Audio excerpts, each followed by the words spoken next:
I was up in Trafford Mall. I talked in Bath in March of this year, 2010, and then I went with a friend up to Manchester. The biggest spectacle up there now is this gargantuan mall. He goes, you got to see this because you're in a symbol. I haven't seen it. You know, and he's telling me you got to see this because you're just going to believe it in symbolism. It's got every Greek god that the mind could dream up. In Manchester? Yeah, in Manchester, at a place where, you know, the Manchester United football team used to play, Trafford. Well, they built this palace of Versailles. And here you go, schlepping up with your shopping bags, and you look like you're going up the gardens of Versailles Palace. And you walk in, and there's immense chandeliers. You've got spiral staircases and marble. Everything is just plants and goddesses and weird occult phrases and solar discs and ram's head and Bacchus and hearts, Christian, the red heart of Jesus. And I've got photographs. I took meticulous photographs of all of this. And I'm not even including the architecture itself, or the fact that the murals, or the names of the shops. We're leaving that out. We're just talking about floor design, mosaics, gods and goddesses, Kabbalism. What's this all about? Half the people in it having the foggiest idea about Greek and Latin, Greek and Roman gods, and yet here they are in a palace. Why? It's to make your little hovel, sitting in your home, a secondary home. We don't want you to be at home in that little box that we've given you. Come and drink coffee in this beautiful palatial place. Do you know that they even had gazebos inside?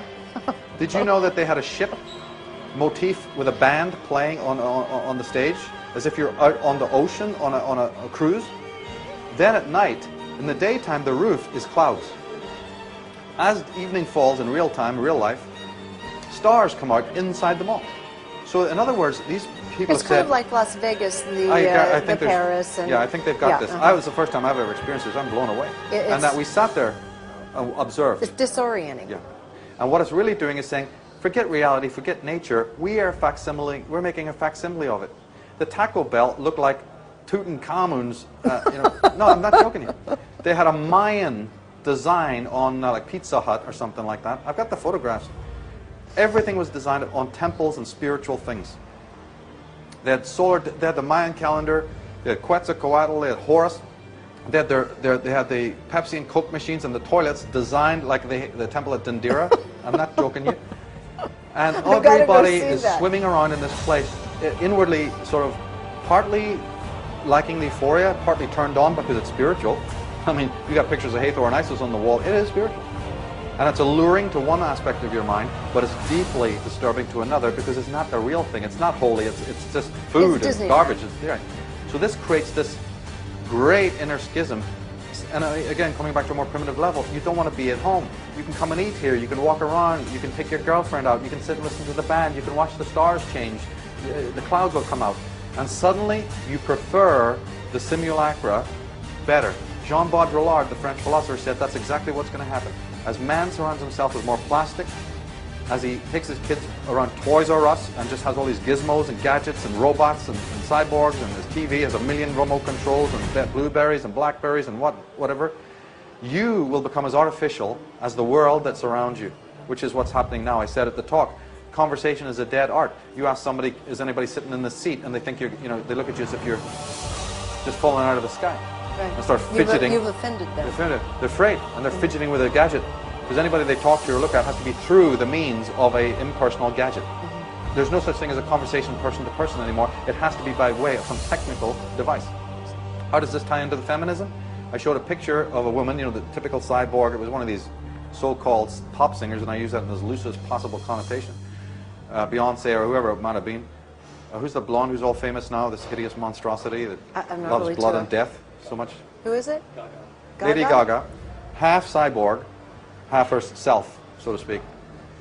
And I tried to analyze this for the audience. I said, what is that really showing? What do these images show? Does it not show the whole thing that's happening in our society today, in which the feminine has been, as we talk about what was women, maybe we said what was women meant to be?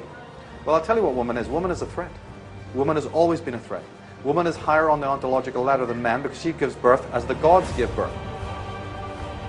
Gods give birth to the human race, but woman gives birth to man. So man is below woman in that sense that he can't give birth.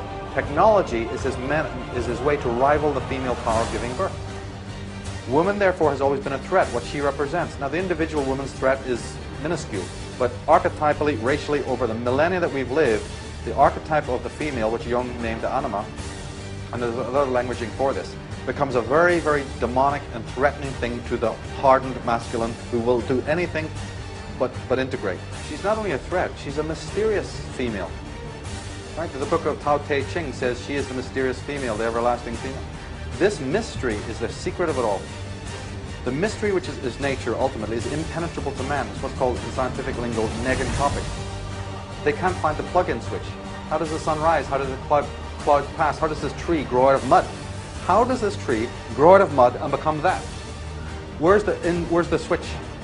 So science is looking for the switch to find the secret of the power of nature. Nature is negentropic, which means self-sustaining, everlasting, without life, without death. The masculine, hardened, perverted, psychopathic mind wants the secret of that power. It ties into Mary Shelley's Frankenstein things and things we can't have time to explore. It's a very well-known motif in the Gothic horror fiction genre. Since they can't find it, and since they're ontologically lower than women on the ontological scale, their technology is their way of rivaling the female, and they're saying since the female is uncontainable, unknowable, impenetrable, we will create the cyborg technology version of the female because that's programmable, that's understandable, that's just circuits. Watch us, create all humanity in this, and we'll create the housing project, which is the global village for this. So what is happening on the archetypal level, on the higher level, is the death of femininity and the continuing war against the female, technology being the weapon that has constantly been used, age upon age, to rape her of her ultimate power, right? Okay, Michael, is that fatalistic? Is it all over? Are we done for? No, there's something else rising. Right, because the thing is that very need to upscale the weaponry shows you that something else is taking place. It's in response to something. It shows you that, yeah, that the other is about to make its presence known. What it also means is that all this other stuff, remember we talked about the children, the girls getting sick of the cosmetics and yes. sick of what TV is giving. Then on another level, on this higher level, even part of us is getting sick of the simulacra. Because an idea of reality can only last a certain amount of time. We talked on a previous interview and we mentioned that evil has within it the seeds of its own destruction. Yes. Anything corrupt, unjust is bound to fail, is bound to crumble. We're in that very age now. So all this new machinations and moving and saber rattling and all these new machinations of the dictators is because they know that the ground from under them is changing. If we don't realize that, we lose hope and they win again, you see. So what we have to realize is that the forces of nature can never be defeated. They literally are negentropic. There is no on switch. That only exists in the ego. That's the ego world, and that's the world of the technology that has on and off buttons and controllable components.